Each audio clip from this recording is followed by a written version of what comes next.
On the next McDougall MD, things under your sink that could make you sick. And dealing with diabetes. Don't miss it.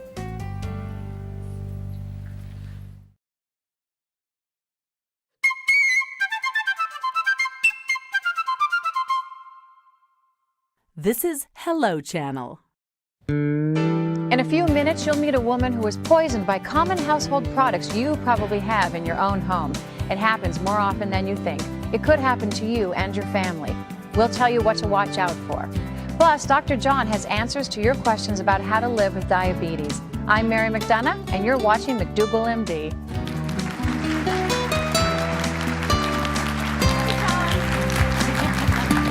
Hi, Mary. How you doing? Mary, I'm fine. You are so sweet, Mary. I am. Oh, I fooled you. Sweet. Sweet is the operative word. Yes. Because I want to talk to you about too much sweet and diabetes. Sugar diabetes. And sugar diabetes is a really common problem, and it's becoming more common. There are two kinds of diabetes, and I want to separate them out for you right now so we can talk about both of them a little bit. One is what we call the childhood kind of diabetes, not because only children get it, but it's the most common type of diabetes in children. Actually, half the people are over the age of 19 who get the childhood type. That's juvenile diabetes. Juvenile, right, type 1. I lost a friend of mine, my friend, actress Dana Hill. I lost to that disease. It's a devastating disease, to say the least. Yes. But we do know the cause, and so therefore we can prevent it. And the second kind of diabetes is type 2 or adult type diabetes, and we know the cause of that also, and not only can we prevent it, but even after people have type 2 diabetes, we can cure it in many cases. And I love to use that word cure it. I was taught as a medical doctor never to use that word, particularly in relationship to diet and exercise and things you can do without drugs, but you can cure it. But how, the juvenile diabetes, yes. how is that handled? Well, juvenile diabetes, the type 1, is a kind of diabetes where the insulin-producing cells of the pancreas are destroyed. And they're destroyed due to an immune reaction, autoimmune reaction we call it, where the body attacks itself. Now, I never understood why the body would attack itself. It seemed like such a dumb thing for the body to do, to attack itself. But we have discovered, scientists have discovered over the years, what triggers the body to attack itself. Now, the way it was initially discovered is they looked around the world to see where type 1 diabetes was common and where it was rare. And what they found was almost a straight line correlation between type 1 diabetes and cow milk protein consumption. So what they did is they took cow's milk back to the laboratory, they fed it to experimental animals, and they were able to cause the animal to make antibodies to the cow's milk that weren't just specific to the cow's milk, they also attacked the animal's pancreas, the insulin-producing cells. The classic study done in children was published in July 1992 in the New England Journal of Medicine. They looked at 150 kids with type 1 diabetes, examined their blood, and found that all of them had high levels of antibodies to cow milk protein. And actually, the antibodies were directed to one specific cow milk protein, and a segment of 17 amino acids on that cow milk protein that antibody was directed to. Okay, so what you're saying that is if my child had juvenile diabetes, isn't it a little risky and wild for you to say just take cow's milk out of their diet and then they'll be all better? You said this was a human child, not a cow, right? This is not a calf. Yes, but I'm telling you because we want to know this, don't we? You want to feed children human breast milk. In fact, human breast milk is protective against type 1 diabetes. Now But only some kids have this and some don't. That's right. It's just like some people smoke cigarettes, get lung cancer, some don't. People don't. Okay. There are some reasons we know why some get it. Yeah, bad luck, genetics may play a role in it, but these are uncontrollable things. What happens is this, is that in some children who become susceptible, the intestinal barrier becomes compromised so that the cow milk protein can get through the intestinal wall into the bloodstream. We call it a leaky gut. Now you have cow milk protein floating around in the blood. The body looks at the cow milk protein and says, that's foreign, that's a foreign protein, that's like a bacteria or a virus, I got to make an antibody against it. Makes the antibody against the cow milk protein, but it's not just specific. It finds those same 17 amino acids that are on the cow milk protein, it finds it on the insulin-producing cells. It comes and gets it. Of the pancreas. Same sequence is there. And it attaches, and it takes about 5 to 7 years, and it destroys the child's pancreas or adult's pancreas, biteful after biteful of cheese, spoonful after spoonful of ice cream. Now, that's type 1. Type 2 is a disease of affluence. It's a disease from eating lots and lots of rich food. And it's associated with being fat, but you don't have to be fat, but you usually are. What happens is the fat in the food, and we demonstrated this way back in 1927. We fed fat to medical students, and what happens is their blood sugar went up because the fat paralyzed the insulin.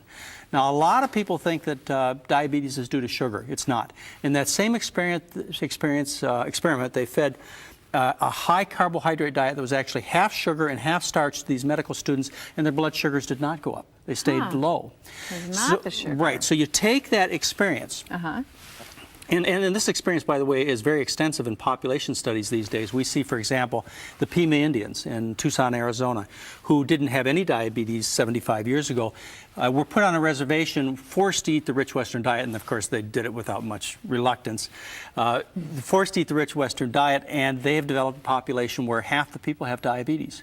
We see that in various Polynesian islands. So what's our solution here? Okay, now if you take somebody who has type 2 diabetes, the adult type, and you remove the cause, which is that rich diet and not enough exercise, and you put them on a high carbohydrate diet, lots of rice, beans, potatoes, vegetables, and so on, what happens is their blood sugars come down, and the University of Kentucky Medical School reports that they can get 2/3 to 3/4 of adult-type diabetics off all their insulin, and almost all of them off all their diabetic pills. By changing their diet. That's right, to a high carbohydrate diet. Now you add some exercise to that, some weight loss to that, and you've really helped these people tremendously. And plus, it's the same diet that keeps both kinds of diabetics from having complications like blindness, heart attacks, and so on. There you go. There you have it, everybody. Now we know. Thank you. That's interesting facts. It's all the diet again, John. Well, diet's a big thing. Coming up after a brief break, Dr. Lynn Marshall and Judy Spence will join us to talk about dangerous household products. I can't wait for this. Stay with us. I don't know about those. Hello, I'm Nastasia, and I'd like to introduce you to Hello Channel, the innovative new way to learn English as a second language. If you can learn English, your opportunities expand. Knowing English allows you greater job options, more money, and a better lifestyle. Here's the best part. Learning English is now easy because Hello Channel brings it right to your home. Come join our classroom, enjoy great entertainment, and improve your vocabulary, all while you watch TV. A brighter future is ahead if you'll just say hello.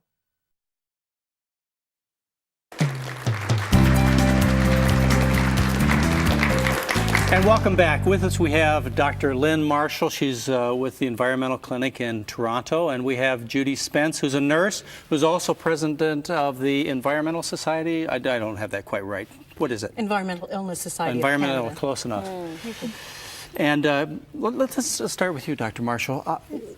What kind of training did you get to become an environmental medical doctor specialist? I guess I don't consider myself a specialist. I consider myself a doctor who has a special interest in the area of environment and health. So are you a general practitioner, a family practitioner by training? Family physician by training, and I did additional training through the American Academy of Environmental Medicine in the United States, and because we did not have similar training in Canada, and eventually got a fellowship from that organization. And well, what is different about an environmental doctor than, say, the type of practice an internist like me would practice? An environmental physician is really more interested in connecting health problems with environmental exposures, looking at the impact that different exposures we all have in everyday life on our health. If I came to you, what would some of my complaints be? Could be almost anything, but usually what you would have noticed is that some of your symptoms were linked with exposures that didn't seem to bother other people, but they definitely seem to bother me. you. And you try and find out what that is. You know, Mary, they forgot to teach me about environmental medicine in medical school. Well, John, I think you should go back. They still don't teach it much, do they? Well, it's coming. It's a newish area, only for the last 50 years or so, but it has been expanding. The occupational physicians now have broadened out to include environmental medicine in their work, and that's, I think, very good. Their focus, of course, is primarily on occupational work. Sure, on work exposure in the work. Yeah. Sure, whereas the environmental physician's interest is broader based. It's any age group. from children through to elderly, Right. and interested in home exposures as well as workplace and school exposures also. Judy Spence, how did you get interested in environmental medicine? I got sick. Personal thing, dragged you right into it. It huh? certainly did. It was like getting hit on the head with a 2x4. Okay, You have tell us to a little pay bit about it. attention. Oh, was it in your home? Is that where you first started to notice it? Yes, yes. I was actually renovating my home, and had set up a workshop, and was using oil paints, alkyd-based paints, lacquers, epoxies, and so forth in the home. So I had actually absorbed a lot of the chemicals through the skin and by breathing them, the fumes and so forth. So I ended up becoming quite toxic. I was poisoned by the And what were your chemicals. symptoms? What were you feeling? Well, they were very, very diverse, but in a matter of 4 hours, I had gone from being a healthy 38-year-old mom to a totally disabled woman who was reacting 24 hours a day. I would have reactions that would last for 2-3 hours, would settle down just a bit. 10-15 minutes later, I'd get another hit from something else I was not aware of. When you got out of the room, didn't that solve the problem? I could not get out of the room. My house was a chemical soup because, again, all the fumes and so forth were in the home that I was, renovating. And I was reacting to everything from the toilet paper roll in the bathroom to hubby's aftershave to the kids' deodorant to the dog to everything in the home. I became what's called a universal reactor. I reacted to everything man-made and natural. So Well, where that you makes go, life tough. Where do you go? And what did you? So where did you go? What did you do? Being a nurse, it certainly it struck me that this was very, very odd. I've never been trained in this area. It didn't fit any of the paradigms that I'd ever been exposed to. It didn't fit any of the profiles for the diseases that I had experienced. Well, you probably thought you had something else that It was a psychiatric problem, wasn't it? No, no, no. I knew it wasn't that. Are you sure? I mean, if you'd come to me, that's what I was told to tell you.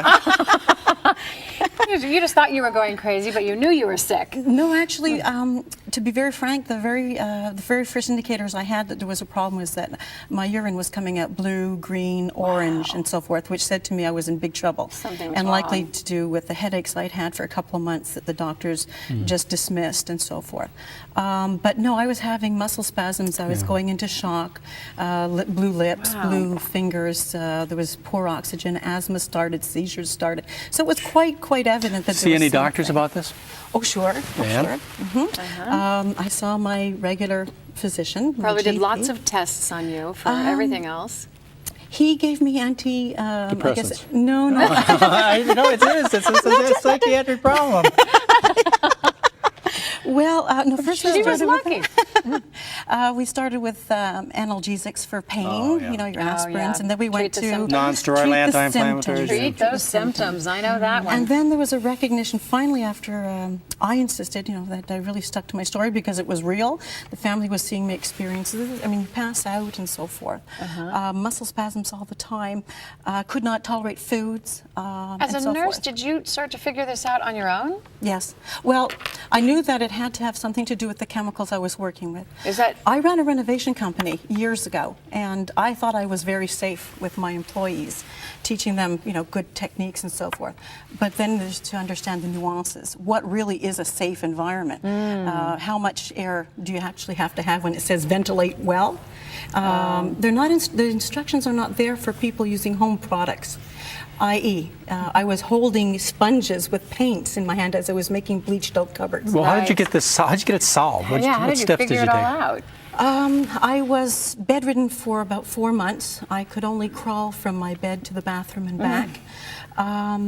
And eventually, enough of the toxins came down, my body handled enough of it that I was able to start getting outside in the spring, and I started to go to the libraries, our national health libraries, Research and started to read the books and understood more about toxicology. I would sit there absolutely fascinated by what I was reading. So you saved yourself? You didn't go to see an environmental specialist doctor?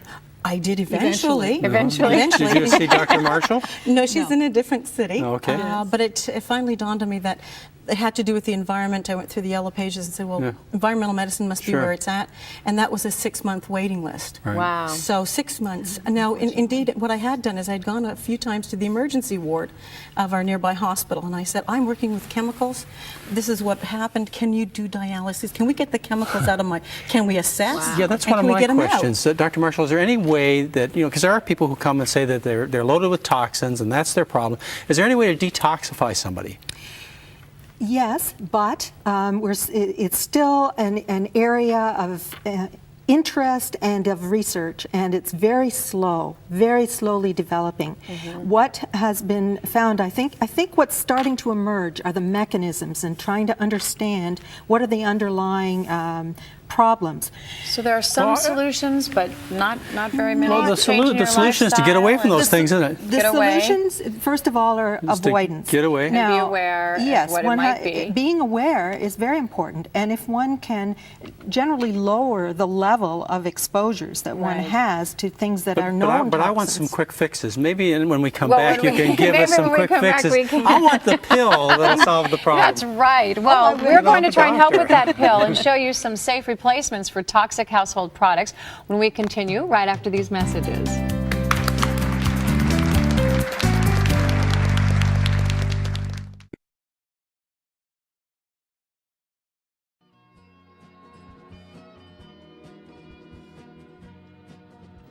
Hello.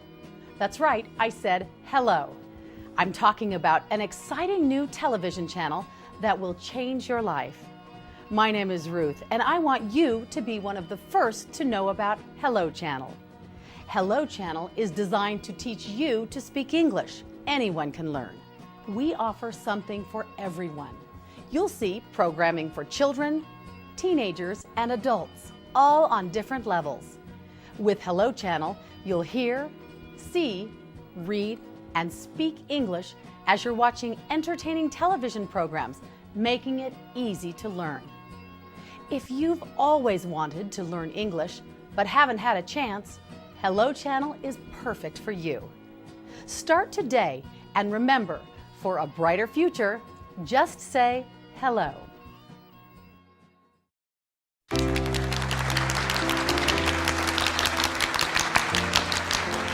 Welcome back. With us is Bernard Miller, a man who's in pain all the time, who needs that detoxification that That we Dr. were Marshall was talking talking about. Yes, Judy you're Smith. right, So John. they Yes, may I have do. the answer for you. Why are you in pain all the time? I'm in pain because I was poisoned by chemicals, and one of the ways in which it manifests is that I have fibromyalgia, which is characterized by constant pain.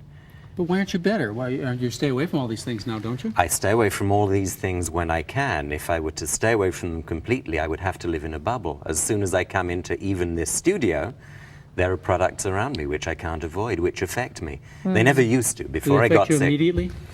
They affect me within seconds. I can normally tell my eyes start to sting, my mucous membranes start to burn, and then I know I'm reacting. And you think you're in need of some detoxification? I know I'm in need of some Well, detoxification. maybe we'll have the answer on that in a moment. Yeah. You brought I look along some forward to that. products that are That are friendly. that are good for Absolutely. you. I use a whole range of products which don't contain the chemicals which I know make me sick. Now, it's a personal matter. Different people will react to different things, so they've got to try and see. But for any household product you've got, and I have to say, a lot of the household products are killers, there are safer alternatives. One way is to make it yourself. There are books like this which will tell you how to make your own household products. Okay. And they'll tell you things like mix olive oil, white vinegar, and warm water, and you can make an olive oil wood furniture polisher. Oh, great. With that polish, you can actually go out and buy one ready-made. take that. Here is one. Okay, here's one. So you It's don't have to go earth-friendly. back to doing it yourself. You're not going back to the Middle Ages. Anything Right. you want to do, You can there's go a out safe and get it. alternative. It is available, just so No, we know. cleaning is a problem also. And Cleaning is a one of problem. the things that I always learned when I was in my training was the solution to pollution is dilution, which means you can just use plain water to clean most things. That works for You don't most have to things. use. You don't have to lose. But people live in a society in which they want things to be brighter than bright. Now, you're holding liquid bleach there. Liquid and it's a bleach. safe alternative because it's non-chlorine. So for a lot of people who react to chlorine, it will be something they can use. And it's probably better for the environment as well. It is a lot better for the environment. Let me just pass those over here. Sure. We're going to go through Great these. soap. Okay. Yes, this soap. That soap smells is not very only good. good in itself in that it doesn't contain harmful chemicals generally, but it actually helps with the process of detoxing through the skin. Does it will it help to really? draw out the chemicals. Oh. And I brought a deodorant We know because there was a Tom's. tragic story a couple of months ago in Britain. 16-year-old boy died overdosing on deodorant sprays. When they held a post-mortem, he was found to have 10 times the lethal levels of butane and propane in his Wow. body, which had come from the propellants in the aerosol. Now here we're also going to go through That's a these really, major problem. really quick because we don't have that much more time. But this is a drain opener. That's right. People put sulfuric acid and hydrochloric acid in their drains to clear them. Apart from anything else, they cause chemical reactions and can make them really sick. These are natural enzymes. they're They all will natural. slowly Are they as dissolve. good? They're as Do good. they work? People they always say, do "Oh, work. is it gonna get my And they clothes will clean?" slowly, over a couple of hours, dissolve things that the hydrochloric acid might clear in a few minutes, but they won't make you sick in the process. What else do we have here real quick? We have tile and bath cleaner. Toilet And bowl cleaner. Toilet That bowl sounds cleaner. important. And we Essential, and have it works just a as well as natural anything you washing might like. liquid. Oh, this is probably Oh. ammonia. Vinegar. This is probably- vinegar and water. No ammonia. It's Ah, vinegar. Vinegar and Some water and people carpet can't cleaner. tolerate vinegar, so take products that don't have Yep. it. People Great. have got to find out what works for themselves. They've got to look at the labels. And educate They've got to ourselves and say, make those choices. this works for me, this makes me sick, I'll stay away from Well, it. thanks for that Great. advice. Thank you very, You're most very much. welcome. Don't go away. We'll be right back. This is great. Thank you for joining us.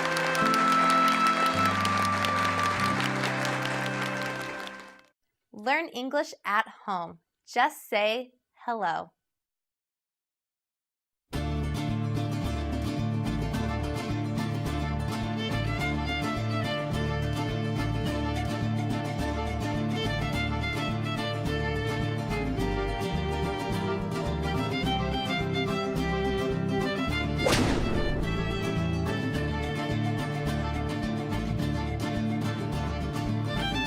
Honesty.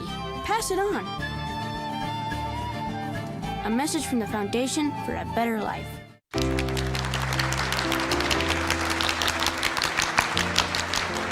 Welcome back. With us is Bernard Miller, a man who's in pain all the time, who needs that detoxification that That we Dr. were Marshall was talking about. talking Yes, Judy you're right, Smith. So John. they Yes, may I have do. the answer for you. Yeah. Why are you in pain all the time? I'm in pain because I was poisoned by chemicals, and one of the ways in which it manifests is that I have fibromyalgia, which is characterized by constant pain.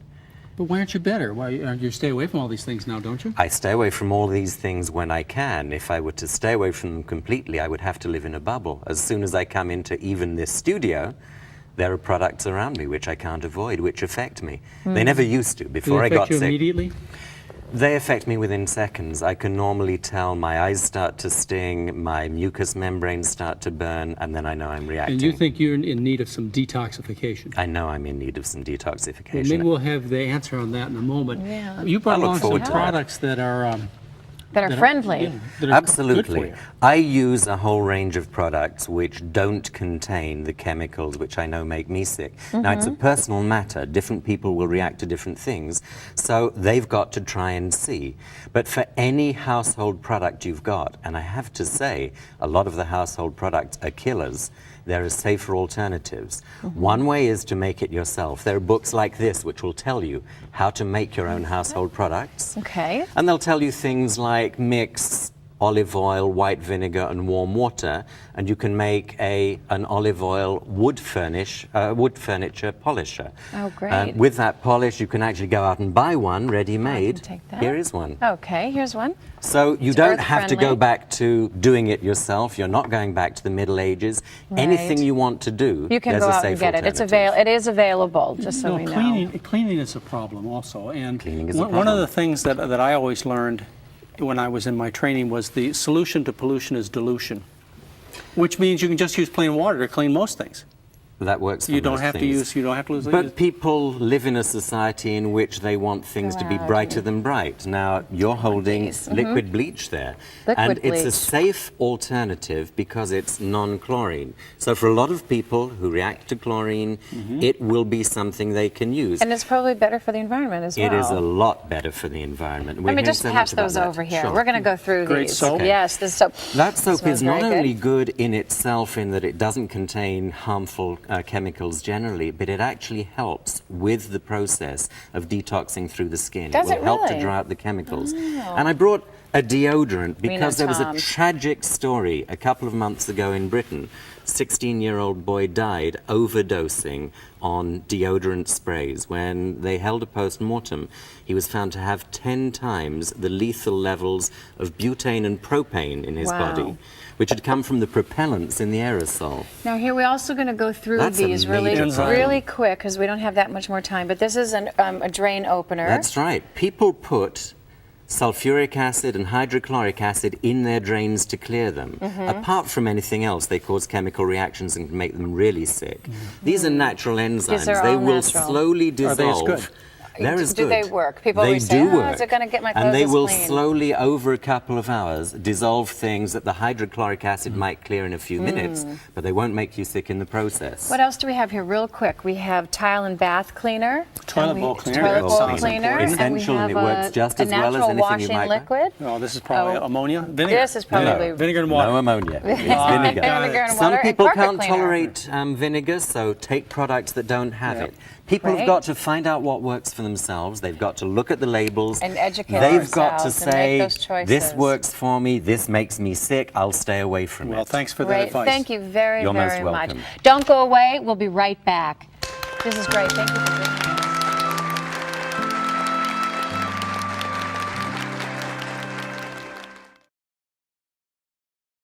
Hello, my name is Javier. I'm from Spain. I learned English. So can you. Watch Hello Channel.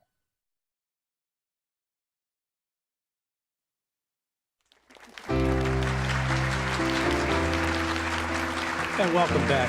Rejoining us, we have Lynn Marshall, Dr. Marshall, and we have Judy Spence. And do you have a solution for Bernard? I mean, he needs to be detoxified. Well, Bernard needs to see a physician who specializes Well, here's in one right here, environmental right here. medicine. That's Needs to right. be assessed as to what exactly he needs. Detox may be part of what he needs, and he should actually be followed up by a professional.